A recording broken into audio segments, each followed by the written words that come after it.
Welcome back to another episode of Sanders Aquatics.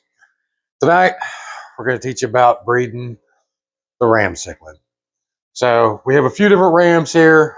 I found this just stunner of a boy here probably a few months back, and I've been looking for a girl to pair him off with. And I found one. She'd been growing up here trying to fatten out, and apparently she was fat enough to go through and have babies. I was curious. I thought maybe she was still too young.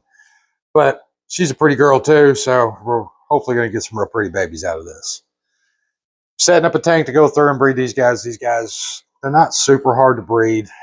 Going through and getting them to do this. Terracotta pots always work. Terracotta pots, you can use big flat stones. They'll breed on those there too. Tank setup's pretty basic. I like it to be a little more decorated than what this is. I'm in a very stubborn point in where I'm at. I've been going through and propagating a lot of plants, but I keep adding a lot of tanks into here, and I refuse to buy any more plants. So this tank, I have several different cuts that I've made off of different plants that I'm starting to grow out, and they just don't have any size to them yet. I would prefer them to be a little bigger. But this tank here, we've got our gorgeous boy here. If you want to come in and get a good shot of him while he's out and about. He's got those long fins on him. Great coloration. There's our little girl. She's real pretty right here too.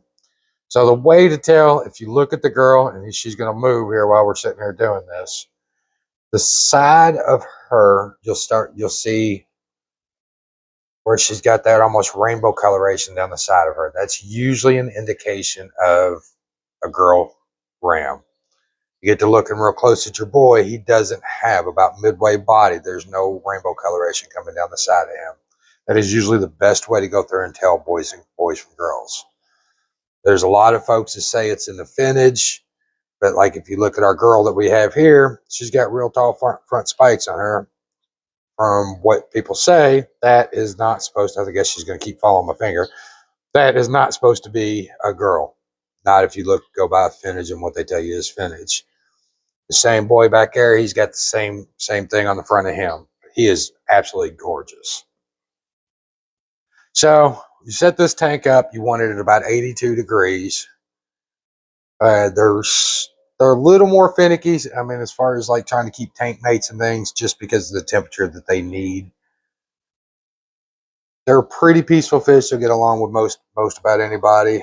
I usually like to keep them with my angelfish. That's kind of how I like those set up. Angelfish, and maybe a couple cories, and like some clown loaches. It's usually a pretty good setup. But these guys have gone through and they've laid a nest for us. Rams are about the same temperament as trying to breed angelfish. The first several batches of babies or eggs that they lay, they're probably going to eat them. Okay, if you've been watching our channel, we've got a pair of angels that's actually in the tank right below them that we're trying to get to be great mamas and papas. They went right at, this is day 3, and they decided they wanted to eat their eggs again. We tried a trick to try to leave the lights on all the time. Didn't do any good. We did steal their last batch from them, and we got some fry growing out. So, but we're trying to get these guys to where they're great mamas and papas. The rams are the same way. Great parents when they learn not to eat their fry. These guys are still young at this. So we're going to go through. We're going to steal their eggs tonight. Usually you're going to get somewhere between 3 to 5 days before the eggs hatch out. Taking care of ram eggs, if you've ever taken care of angel eggs, same concept. You need some pretty decent flow going over them. They stand pretty good guard over them until they eat them. Feeding them fries is about the same. Going through and taking care of them. Some fry food, powder food works well. We're a big fan of egg yolk. Egg yolk always works really well. But I'm going to go through. I'm going to pull this terracotta pot out. These guys are going to pout on me here for a little bit. And we're going to go through and we're going to move this down into our fry rack. It's actually feeding time. These guys are going to come out here and feed. Maybe if you want to zoom in here, we're going to show all these eggs they got sitting in here. We're going to try to do this without disturbing their eggs as much as possible. We're going to move real good and slow. And we're not going to hold the light on it super long here. A lot of eggs are sensitive to too much light. But got a whole bunch of eggs down in there. Now, thankfully, I have me a nice fry rack built up down here. Got an empty tank right here just for these guys. Put it in there real slow so we don't disturb too many of these eggs. You want to keep this temperature about the same. This one's a little bit lower. It's going to be at about 78 degrees. We're going to keep these guys in there, and to keep them from fungusing over, I'm a big fan of methylene blue. Works really well to help keep fungus under control. Doesn't take a whole lot. A couple little drops in there.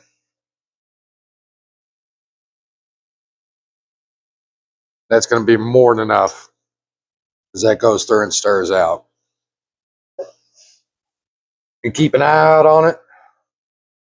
Want to keep an eye until these guys get to start wiggling a little bit. Once you start seeing things starting to wiggle around a little bit, and then they're going to start becoming free swimmers. At that point, you got to do a pretty big water change on the on this here tank. Get a lot of that methylene blue. Methylene blue is toxic to them once they become fish. Do you about a 50% water change for the first few days and go through and get it all changed out. After that, pretty easy. Getting past that beginner fry stage, always my hardest part. I work way too much to be able to do that.